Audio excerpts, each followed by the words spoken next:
12واں پارہ آیت نمبر 6۔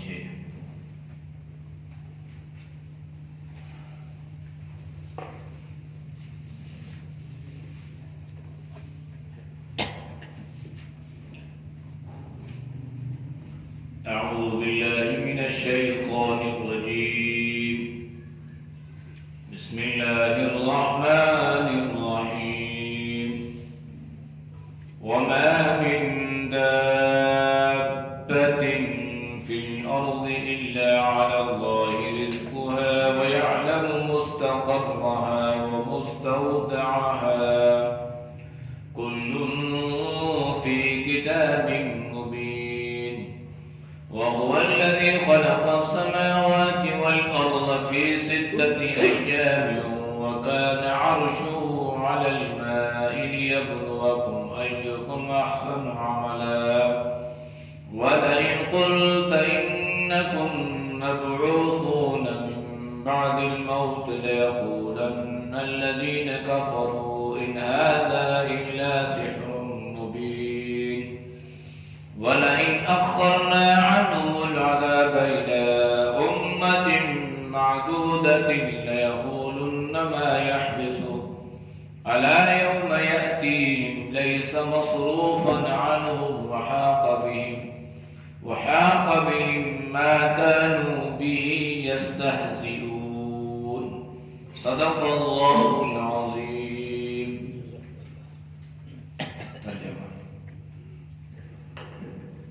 وما من دابہ، اور نہیں ہے کوئی جانور، فی الارض، زمین میں، الا مگر، علی اللہ، اللہ پر ہے، رزقها، اس کا رزق، اس کی روزی، وَيَعْلَمُ، اور وہ جانتا ہے، مستقرها، اس کو ٹھکانے کو، رہنے کی جگہ کو، وَمُسْتَوْدَعَهَا، اور اس کو سونپے جانے والی چیزوں کو، کل، ہر ایک، فی کتاب مبین، لکھا ہے واضح کتاب میں۔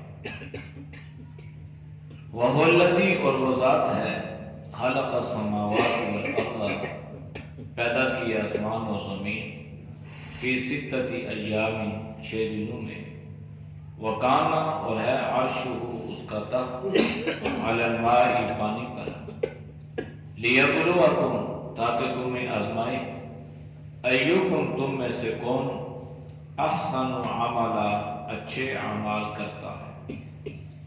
وَلَئِن، اور البتہ اگر، قُلْتَ، آپ کہیں، اِنَّکُمْ، بے شک تم، مبعوثون، اٹھائے جاؤ گے، من بعد الموت، موت کے بعد سے، لَيَقُولَنَّ الَّذِينَ كَفَرُوا، البتہ لازمی کہیں گے وہ لوگ جو کافر ہیں، ان ھذا، نہیں ہے یہ، الا مگر، سحر مبین، جادو ہے کھلا۔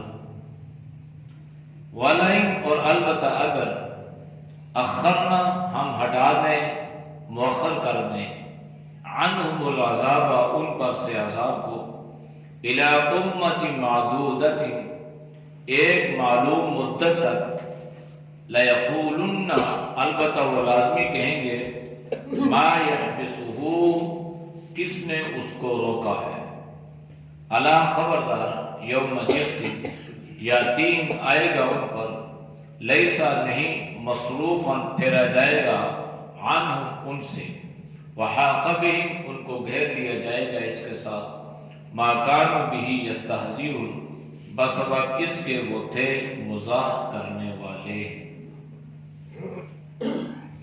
آیات کا ماقبل، آیات کے ساتھ ربط اور تعلق یہ تھا کہ اللہ نے پچھلی آیات میں اس چیز کو بیان فرمایا تھا کہ قرآن کریم کی آیات محکم آیات ہیں، اس میں اللہ نے تفصیلات کو بیان فرما دیا ہے، لہذا اللہ نے اس کو سمجھانے کے لیے نبی کریم صلی اللہ علیہ وسلم کو مبعوث فرمایا، اور آپ نے خود یہ اعلان فرمایا کہ میں تمہیں اللہ کی طرف سے جنت کی بشارت سناتا ہوں اور عذاب جہنم سے ڈرانے والا ہوں۔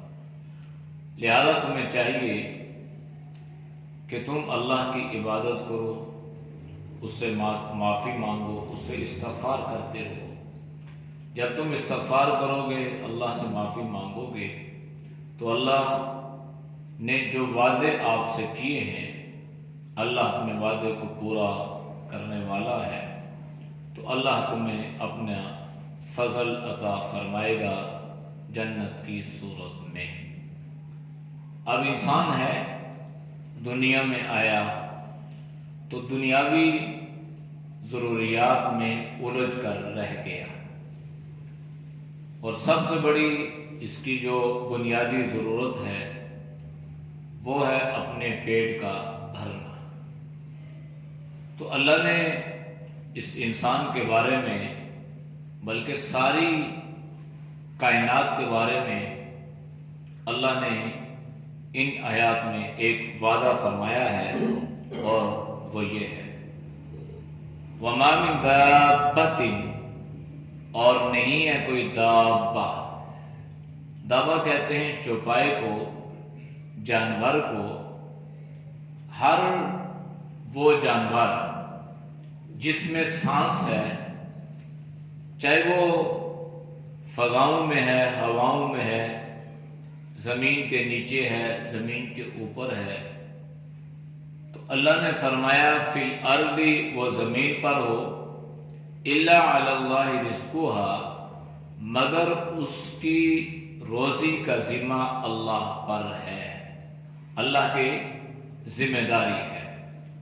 تو جس طرح ہمارا ایمان ہے کہ اللہ ہمارا خالق ہے، یعنی ہمارا پیدا کرنے والا اللہ ہے، اسی طرح ہمارا ایمان ہے کہ اللہ ہی ہمیں رزق عطا فرمانے والا ہے۔ روزی کا، رزق کا جو معاملہ ہے، یہ بھی اللہ نے اپنے قبضے میں رکھا ہے، اپنے اختیار میں رکھا ہے۔ اگر اللہ اس رزق کا معاملہ دنیا میں کسی انسان کے سپرد فرما دیتے تو باقی بسنے والی مخلوقات بھوکی مر جاتی، اور وہی رزق پر سام بن کے بیٹھ جاتا۔ لہذا اللہ نے خود فرمایا الا علی اللہ رزقها، جو بھی جانور ہے اس کی روزی کا ذمہ اللہ نے خود لیا ہے۔ اب یہ نہیں ہے کہ یہ اللہ کی شفقت ہے، یہ اللہ کی مہربانی ہے کہ اللہ خود فرما رہا ہے کہ میں نے پیدا کیا ہے تو میں تمہیں روزی بھی عطا کروں گا۔ روزی تو اللہ دیتا ہے، لیکن اللہ نے اس کے لیے انسان کو کچھ محنت، کچھ مشقت اختیار کرنے کا حکم بھی دیا ہے۔ کسب حلال پر اللہ کے نبی صلی اللہ علیہ وسلم نے کچھ وعدے بھی فرمائے ہیں، لیکن ایمان یہ ہے، یقین یہ ہے کہ دینے والا اللہ ہی ہے۔ مفسرین نے اس پر بے شمار واقعات کو نقل کیا ہے۔ دو باتیں سناتا ہوں کہ اللہ کس طرح انسان کی مدد فرماتا ہے، اور کس طرح غیب سے اللہ انسان کے لیے رزق کے دروازے کھولتا ہے۔ حضرت موسیٰ اشعری رضی اللہ تعالیٰ عنہ ہجرت فرما کے مدینہ طیبہ میں تشریف لائے، اپنے قبیلے کے ساتھ کچھ عرصہ یہاں پہ رہے، لیکن آپ کے پاس کھانے پینے کا سامان ختم ہو گیا، تو بھوک نے آ ستایا، پریشان ہوئے کہ کمائی کا کوئی ذریعہ نہیں ہے، اور پیٹ بھرنا یہ انسان کی اہم اور بنیادی ضرورت ہے، اور خدا نخواستہ کو اس کے لیے بھی غلط راستہ اور طریقہ بھی اختیار نہیں کر سکتے، تو اب کیا کیا جائے؟ چنانچہ انہوں نے ایک شخص کو، اپنے قبیلے میں سے ایک آدمی کو رسول اللہ صلی اللہ علیہ وسلم کی خدمت میں بھیجا، اور اسے یہ کہا کہ جاؤ وہ جناب نبی کریم صلی اللہ علیہ وسلم کے سامنے ہماری اس ضرورت کو بیان کرو کہ وہ لوگ بھوکے ہیں اور بھوک کی وجہ سے ان کا برا حال ہے، تو ہمارے کچھ کھانے پینے کا بندوبست کیا جائے۔ یہ شخص مسجد نبوی کے قریب پہنچا ہی تھا، ابھی رسول اللہ صلی اللہ علیہ وسلم سے اس کی ملاقات نہیں ہوئی تھی، تو اس نے قرآن کریم کی یہ آیت مبارکہ سنی، وَمَا مِن دَابَّةٍ فِي الْأَرْضِ إِلَّا عَلَى اللَّهِ رِزْقُهَا، جو نبی کریم صلی اللہ علیہ وسلم تلاوت فرما رہے تھے۔ تو یہ کھڑا ہو کے وہاں پہ سوچنے لگا کہ میں آیا ہوں، میرے آنے سے پہلے اللہ نے آپ صلی اللہ علیہ وسلم کو باخبر کر دیا ہے، آگاہ فرما دیا ہے، اس لیے اللہ کے نبی میرے آنے سے پہلے ان آیات کی تلاوت فرما رہے ہیں۔ تو تھوڑی دیر وہاں پہ کھڑا ہوا، سوچتا رہا کہ اب میں کیا کروں۔ جب ذمہ اللہ نے لیا ہے، خود اللہ یہ فرما رہا ہے، تو مجھے رسول اللہ صلی اللہ علیہ وسلم سے پھر مانگنا نہیں چاہیے، یا ان کے پاس مجھے نہیں جانا چاہیے اور اپنی شکایت کو ان کے سامنے بیان نہیں کرنا چاہیے، اس لیے کہ اللہ خود یہ فرما رہا ہے الا علی اللہ رزقها۔ سوچ و بچار کے بعد واپس تشریف لے گئے، تو جا کے بیٹھے ہی تھے تو اپنے ساتھیوں سے کہنے لگے کہ میں آپ کے پاس آج ایک بڑی خوشخبری لے کر آیا ہوں۔ تو ساتھیوں نے یہ سمجھا کہ اللہ کے نبی کے پاس گیا ہے، تو اللہ کے نبی نے اسے یہ فرمایا ہوگا کہ ٹھیک ہے تم جاؤ، میں آپ کے لیے کسی چیز کا انتظام کرتا ہوں، اور پیچھے سے کوئی سامان کھانا وغیرہ وہ آ رہا ہوگا، تو بھوکے کو کھانے سے بڑی خوشخبری کیا ہو سکتی ہے۔ چنانچہ یہ ابھی بیٹھے ہی تھے کہ اتنے میں ایک شخص آیا اور اس نے بڑا دیج کا گوشت کا اور سالن اور روٹیاں اور بہت سارا کھانا اس نے لایا کہ بھائی یہ لیں آپ کھائیں۔ انہوں نے کھایا اور دائیں بائیں لوگوں کو بھی دیا، پھر بھی کھانا بچ گیا، تو انہوں نے وہ کھانا جو تھا وہ رسول اللہ صلی اللہ علیہ وسلم کی خدمت میں بھیج دیا کہ اللہ کے نبی نے ہمارے لیے بھیجا ہے اور بڑا لذیذ کھانا آپ نے ہمارے لیے بھیجا ہے۔ تو یہ آئے رسول اللہ صلی اللہ علیہ وسلم کے پاس اور آ کے عرض کرنے لگے اللہ کے نبی آپ نے کھانا بھیجا، ہم نے بہت سیر ہو کے کھایا اور آپ کا بہت شکریہ بھی، اور یہ کھانا بچ گیا تو ہم آپ کی خدمت میں لے آئے ہیں کہ آپ اس کو کسی اور ضرورت مند اور مستحق پر آپ صرف کر دیں، خرچ کر دیں۔ تو نبی علیہ الصلوۃ والسلام حیران ہوئے، بھائی میں نے تو آپ کے لیے کوئی کھانا نہیں بھیجا، نہ آپ کا کوئی بندہ میرے پاس آیا اور نہ میں نے کسی بندے کو کھانا دے کر آپ کے پاس بھیجا ہے۔ تو جب انہوں نے یہ ساری بات نبی کریم صلی اللہ علیہ وسلم کو بتائی تو اللہ کے نبی نے ان سے فرمایا کہ دیکھو، جب اللہ نے رزق کا وعدہ لیا ہے تو اللہ اس انداز سے بھی انسان کی مدد اور نصرت فرما دیتا ہے۔ یہ غیب سے اللہ نے تمہاری مدد فرمائی ہے، اور مدد یہی ہے کہ اللہ نے ایک شخص کو بھیج دیا۔ اب اللہ یہ بھی کر سکتا تھا نا کہ وہاں دسترخوان خود بخود بچھ جاتا اور کھانا ان کے سامنے خود بخود لگ جاتا، لیکن اللہ نے ایسا نہیں کیا، بلکہ اللہ نے ایک آدمی کو بھیجا جو کھانا اٹھا کے لایا اور آ کے اس کو دیا۔ اس لیے اس دنیا کو اللہ نے اسباب کے ساتھ معلق کیا ہے، اسباب کے ساتھ اللہ نے جوڑا ہے۔ تو اس میں آپ صلی اللہ علیہ وسلم نے انہیں یہ کہ یہ اللہ کی مدد ہے، اور اللہ نے جو رزق کا ذمہ لیا ہے نا، اللہ نے اس وعدے کی پاسداری کی ہے، اور اللہ نے آپ کو غیب سے یہ روزی اور یہ بہترین رزق آپ کو عطا فرمایا ہے۔ دوسرا واقعہ یہ ہے کہ جناب موسیٰ علیہ السلام جب کوہ طور پہ تشریف لے گئے تو حضرت موسیٰ علیہ السلام کو اللہ نے بتلایا کہ میں انسان کو زندگی بھی عطا کرتا ہوں، موت بھی عطا کرتا ہوں، اور رزق کا ذمہ بھی میں نے لیا ہے۔ تو حضرت موسیٰ علیہ السلام کے ذہن میں یہ بات آتی ہے کہ جنگلوں میں، صحراؤں میں، بیابانوں میں، ندی نالوں کے، دریاؤں کے کنارے عجیب عجیب مخلوقات ہیں، تو ہر مخلوق کو اللہ اپنا یہ وعدہ کیسے پورا کرتا ہوگا اور کس طرح اللہ ان کو روزی عطا کرتا ہوگا۔ تو اطمینان اور تشفی کے لیے اللہ کے سامنے عرض کی، اللہ کیسے، کس طرح تو ہر انسان تو انسان ہے، جانوروں کو، کیڑے مکوڑوں کو، سانپ بچھو کو، وحشی درندوں کو بھی اللہ روزی عطا کرنے والا ہے۔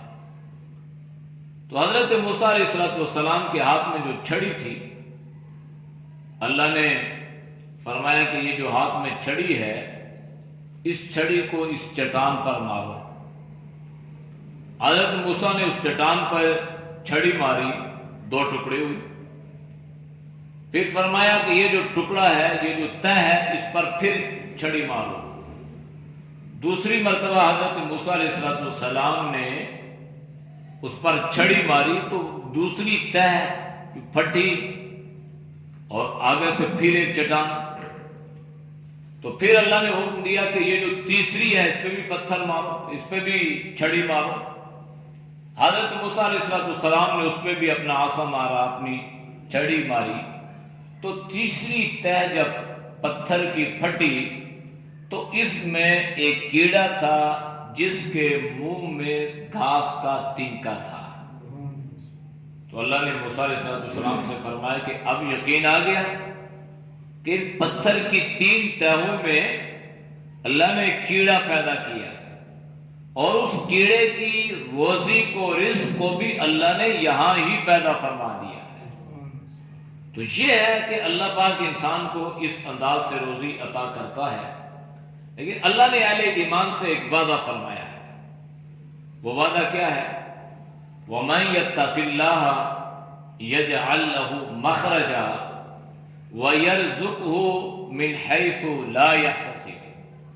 وعدہ یہ ہے کہ اگر تم اللہ سے ڈرو گے، وَمَن يَتَّقِ اللَّهَ، جو شخص اللہ سے ڈرتا ہے، اللہ کا خوف یعنی تقوی اختیار کرتا ہے، تو یجعل لہ مخرجا، اللہ اس کے لیے کھول دیتا ہے، اللہ اس کے لیے راستے بنا دیتا ہے، اور وَيَرْزُقْهُ مِنْ حَيْثُ لَا يَحْتَسِبُ، اللہ اسے وہاں سے روزی عطا کرتا ہے جہاں اس کو گمان بھی نہیں ہوتا، جو اس کی سوچ میں نہیں ہوتا، جو اس نے کبھی سوچا تک نہیں ہوتا، اللہ اس کو رزق کا ذریعہ بنا دیتا ہے۔ تو یہ اللہ کا وعدہ ہے تقوی کا، اللہ کے خوف پر، کہ اگر تقوی اختیار کرو گے تو اللہ خود تمہاری مدد فرمائے گا، اور اللہ ایسی جگہ سے تمہیں رزق حلال عطا فرمائے گا جہاں سے تمہیں غم و گمان بھی نہیں ہوگا۔ تو یہ ہے رزق کا وعدہ۔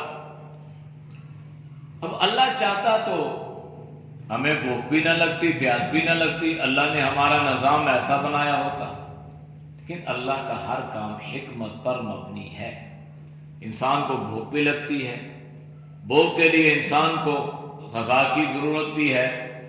اب غذا دینے والا تو اللہ ہے، جتنا اللہ نے اس کے ساتھ وعدہ کیا، لیکن اس کے لیے اللہ نے انسان کے لیے اسباب پیدا کر دی۔ انسان کو اللہ نے عقل سلیم عطا کر دی ہے، اللہ نے انسان کو ہاتھ پاؤں عطا کر دیے، اللہ نے انسان کو سوجھ بوجھ عطا کر دیا کہ یہ ساری چیزوں کو ہلاؤ، استعمال میں لاؤ، پھر محنت کرو، پھر اللہ تمہیں اتنا رزق عطا فرمائے گا جتنا اللہ نے تمہارے مقدر و نصیب میں لکھ دیا ہے۔ لہذا روزی رساں جو ہے یہ اللہ ہے۔ حضرت عبداللہ بن مبارک جو رئیس المحدثین تھے، تو انہوں نے سوچا کہ یہاں پر ہمارا معاشی نظام جو ہے یہ تنگ ہے، چونکہ پہلے وہ جو ان کا پیشہ تھا اپنی نوجوانی کی زندگی میں، ابتدائی زندگی میں وہ درست نہیں تھا، گانا بجانا، موسیقی وغیرہ، تو یہ ان کا پیشہ تھا۔ کہیں محفلیں ہوتی، شادیاں اس قسم کی، تو اس طریقے سے ان کا جو ہے نظام معیشت چلتا تھا۔ لیکن اللہ نے جب انہیں دین کے لیے قبول فرمایا تو یہ ساری چیزوں کو چھوڑ دیا۔ اب تھوڑی سی تنگی آئی تو سوچا کہ چلو ہجرت کرتا ہوں، یہاں سے دوسری جگہ جاتا ہوں اور وہاں جا کے کچھ محنت مزدوری یا کوئی ایسی چیزیں اختیار کرتا ہوں۔ تو جانے لگے تو راستے میں ایک جنگل آیا، تو وہاں پر انہوں نے تھوڑا سا قیام کیا۔ تو جب قیام کیا تو انہوں نے دیکھا کہ ایک کوہ ہے، وہ ایک جگہ سے اڑتا ہے اور دوسری جگہ جا کے بیٹھتا ہے، پھر وہاں سے اڑتا ہے، پھر وہاں اسی مقررہ جگہ پر 4-5 چکر اس کوے نے جب لگائے، جنہوں نے سوچا کہ جا کے دیکھنا تو چاہیے آخر وجہ کیا ہے۔ یہ کوہ بالکل ایک تسلسل کے ساتھ ایک جگہ دوسری جگہ ایک جگہ ایسے چکر لگا رہا ہے۔ تو یہ گئے وہاں، جا کے دیکھا کہ وہاں پر ایک لنگڑا کوہ ہے جو اڑنے کے قابل نہیں ہے۔ تو یہ کوہ اڑتا وہاں جا کر اپنی چونچ میں پانی لے کے آتا اور آ کے اس کے منہ میں ڈالتا ہے۔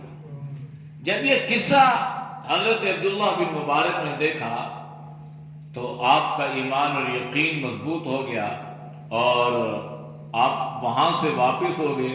جب اللہ اس لنگڑے کوے کو اس جنگل میں بیابان میں روزی عطا کر رہا ہے اور اللہ نے اس کے لیے اس کوے کو ہی ایک سبب بنا دیا ہے، تو میں تو اشرف المخلوقات ہوں، انسان ہوں، اللہ میرے لیے بھی کوئی ذریعے بنائے گا۔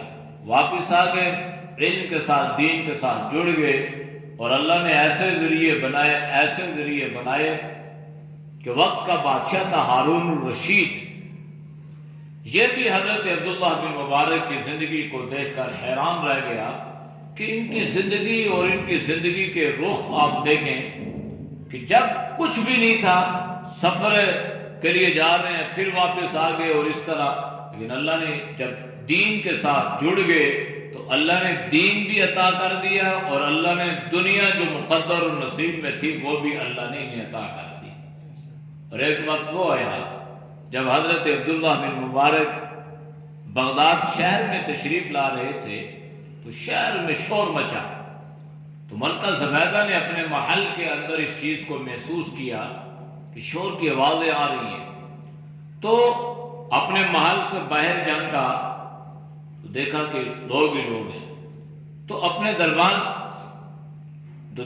تھا اس سے کہا کہ بھئی پتہ کرو کیا مسئلہ ہے۔ اس نے کہا کہ اس نے پوچھا، لوگوں نے اسے بتایا کہ رئیس المحدثین حضرت عبداللہ بن مبارک بغداد میں تشریف لا رہے ہیں اور یہ سارے لوگ ان کے استقبال کے لیے جا رہے ہیں۔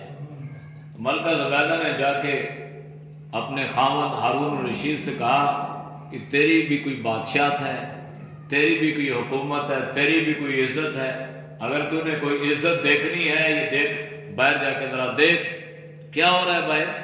کیا ہے؟ وہ ایک مولوی صاحب حضرت عبداللہ بن مبارک بغداد میں آ رہے ہیں اور یہ سارا شہر ان کے استقبال کے لیے امڑ کے آ گیا ہے۔ تو یہ اصل زندگی ہے۔ تو کہاں وہ گانا بجانا اور کہاں وہ غربت کی زندگی اور پھر کہاں دین کے ساتھ جڑ جانا، اور پھر کس طرح اللہ نے ان کو یہ پوری حکومت، ہارون رشید ان کے پاؤں میں بیٹھنے کو فخر محسوس کرنے لگا، پھر کہاں یہ عزتیں۔ تو یہ ہے اصل اللہ رزق کا انسان اپنی زندگی میں عملی مشاہدہ کرتا ہے کہ اللہ انسان کی مدد کس طرح اور کہاں سے فرماتا ہے۔ وَيَعْلَمُ اللہ جانتا بھی ہے مستقرہا، جہاں انسان نے قرار پکڑنا ہے، جہاں انسان نے رہنا ہے وہ بھی اللہ جانتا ہے۔ وَمُسْتَوْدَعَهَا، اور جو چیز اس انسان کو، جو جگہ اس انسان کو سونپی جائے گی اس کو بھی اللہ جانتا ہے۔ یہ مستقر اور مستودع کے بارے میں مفسرین نے لکھا ہے کہ انسان کا قیام 2 طرح کا ہے۔ ایک قیام عارضی ہے، انسان کہیں اپنی روزی کمانے کے لیے جاتا ہے، اور ایک مستقل اس کی جگہ ہے۔ فرمایا کہ اللہ اس کے مستقل قیام کو بھی جانتا ہے اور عارضی جگہ کو بھی جانتا ہے، کہ کہاں پہ اس میں کتنا رہنا ہے، کہاں پہ کتنا رہنا ہے، کہاں سے اس کو کتنا رزق ملنا ہے، کہاں پہ اللہ اس کو بھی جانتا ہے۔ کل فی کتاب مبین، ساری چیزیں اللہ نے کتاب میں لکھ دی ہیں۔ ہم پیدا ہوئے، ہماری پیدائش کے وقت سے پہلے ہمارے بارے میں سب کچھ لکھ دیا گیا ہے۔ پھر اللہ تعالیٰ لیلۃ القدر میں ان فرشتوں کی ذمہ داریاں لگا دیتے ہیں کہ اس سال اس نے پیدا ہونا ہے، اس نے مرنا ہے، اس سال اس کو اتنا مال ملنا ہے، اس سال اتنا۔ تو ہر مقدر میں اللہ نے جو انسان کا لکھنا ہوتا ہے، تقدیر جس کو آپ کہتے ہیں، وہ اللہ نے لکھ دی ہے۔ وَهُوَ الَّذِي، اللہ وہ ذات ہے، خَلَقَ السَّمَاوَاتِ وَالْأَرْضَ، جس نے آسمان اور زمین پیدا کی، فی سِتَّةِ ایام، 6 دنوں میں، 2 دن میں زمین، پھر 2 دن میں اس پر جتنے درخت، نباتات، جماعتات اور جتنی چیزیں تھی، اللہ نے اس کو انسان کے مزاج کے مطابق اللہ نے یوں فرمایا۔ انسان کا مزاج جو ہے وہ بتدریج جو ہے اس بات کو قبول کرتا ہے، ورنہ اللہ چاہتا تو کن فیکون، 6 زمینیں تو کیا، 7 زمینیں آسمان تو کیا، اللہ ایک لمحے میں ہزاروں آسمان اور زمین بھی بنا سکتا تھا۔ وَكَانَ عَرْشُهُ، اور اللہ نے اپنا تخت بچھایا، عَلَى الْمَاء، پانی پر۔ یہ جتنی زمین آسمان، اس سے بڑا اللہ کا عرش ہے۔ اب انسان سوچ سکتا ہے کہ اللہ کا عرش جو ہے، جس پہ اللہ جل افروز ہے، وہ کتنا بڑا ہوگا۔ لِيَبْلُوَكُمْ، یہ ساری چیزیں اللہ نے کیوں پیدا؟ مفسرین نے لکھا ہے زمین اور آسمان سے پہلے اللہ نے پانی کو پیدا فرمایا، پانی کو اللہ نے پیدا فرمایا، پھر اس پانی پہ اللہ نے اپنے تخت کو بچھایا۔ لِيَبْلُوَكُمْ أَيُّكُمْ أَحْسَنُ عَمَلًا، تاکہ تم میں سے اللہ دیکھے، آزمائے کہ اچھے اعمال کون کرتا ہے۔ یعنی اللہ نے یہ ساری چیزیں دی، پھر اللہ نے تمہیں اعمال کرنے کا فریضہ سپرد کر دیا۔ اب اللہ دیکھ رہا ہے کہ ہم میں سے کون ہے جو ان باتوں کو سمجھتا ہے اور احسن عملا، وہ اچھے اعمال کرتا ہے۔ وَلَئِن قُلْتَ إِنَّكُمْ مَبْعُوثُونَ، اگر آپ کہیں ان لوگوں سے کہ آپ کو اٹھائے گا، آپ اٹھائے جاؤ گے، من بعد الموت، موت کے بعد، یعنی بنیادی چیز تو یہ ہے نا کہ ہمارا یہ ایمان، یقین اور عقیدہ ہے کہ مرنے کے بعد اللہ دوبارہ اٹھائے گا اور ایک زندگی آئے گی، اس زندگی کے بعد پھر اللہ ہم سے ہمارے اعمال کا احتساب، فیصلہ، پھر اس کے بعد اللہ جنت یا جہنم کا فیصلہ فرمائے گا۔ تو لَيَقُولَنَّ الَّذِينَ كَفَرُوا، تو یہ کافر لوگ لازمی یہ بات کہیں گے، إِنْ هَذَا إِلَّا سِحْرٌ مُبِينٌ، یہ تو جادو ہے۔ یعنی ہر بات پر جادو جادو کہنا ان کی اتنی پکی عادت بن چکی ہے کہ اگر آپ ان سے یہ کہیں کہ مرنے کے بعد تمہیں دوبارہ اٹھایا جائے گا، تو یہ کہیں یہ بھی جادو ہے۔ بھئی مرنے کے بعد دوبارہ اٹھانا یہ انصاف کا تقاضا ہے، تاکہ اللہ صلہ دے، اللہ جزا دے، اللہ سزا دے۔ تو دنیا میں اعمال کرتے رہے اچھے، اللہ انہیں جزا دے، جو برے اعمال کرتے رہے تو اللہ انہیں سزا دے۔ تو اصل انصاف کا تقاضا تو یہی ہے نا۔ لیکن یہ لوگ اتنے ضدی اور اتنے ہٹ درم ہو چکے ہیں کہ یہ پھر بھی کہیں گے کہ جناب یہ تو جادو ہے۔ وَلَئِنْ أَخَّرْنَا عَنْهُمُ الْعَذَابَ، اگر ان پر سے عذاب کو اللہ ہٹا دے، مؤخر کر دے، إِلَىٰ أُمَّةٍ مَعْدُودَةٍ، ایک معلوم مدت تک، لَيَقُولُنَّ مَا يَحْبِسُهُ، یہ لوگ کہیں گے اس کو کس نے روکا ہوا ہے، یعنی عذاب آ کیوں نہیں رہا، اس نے اس عذاب کو روکنے والا کون ہے؟ یعنی اس قسم کے بیوقوف لوگ ہیں۔ تو الا خبردار، آپ ان سے کہہ دیں، یوم یاتیہم، جس دن وہ عذاب آئے گا، لیس مصروفا عنہم، نہیں ہوگا کوئی ایسا آدمی جو اس کی پکڑ سے اور اس کے گھیرے سے باہر نکل سکے، وہ سب کو گھیر لے گا اور کوئی اس کے عذاب کو پھیرنے والا نہیں ہوگا۔ اس لیے ما کانوا بہ یستہزئون، کہ یہ لوگ اس چیزوں کو ان کو مذاق سمجھتے تھے۔ جب اللہ کے نبی ڈراتے عذاب آئے گا، یہ لوگ کہتے کب آئے گا، آپ تو مانتے نہیں ہیں۔ تو اللہ نے فرمایا کہ جب عذاب آئے گا، اس عذاب کو ہٹانے والا، پھیرنے والا بھی کوئی نہیں ہے، اور اس عذاب میں اللہ تمہیں گھیر لے گا، اور سبب یہ ہوگا کہ تم ان چیزوں کا مذاق اڑانے والے ہو۔ اعوذ باللہ من الشیطان الرجیم، بسم اللہ الرحمن الرحیم، وما من دابة في الأرض إلا على الله رزقها ويعلم مستقرها ومستودعها كل في كتاب مبين وهو الذي خلق السماوات والأرض في 6 أيام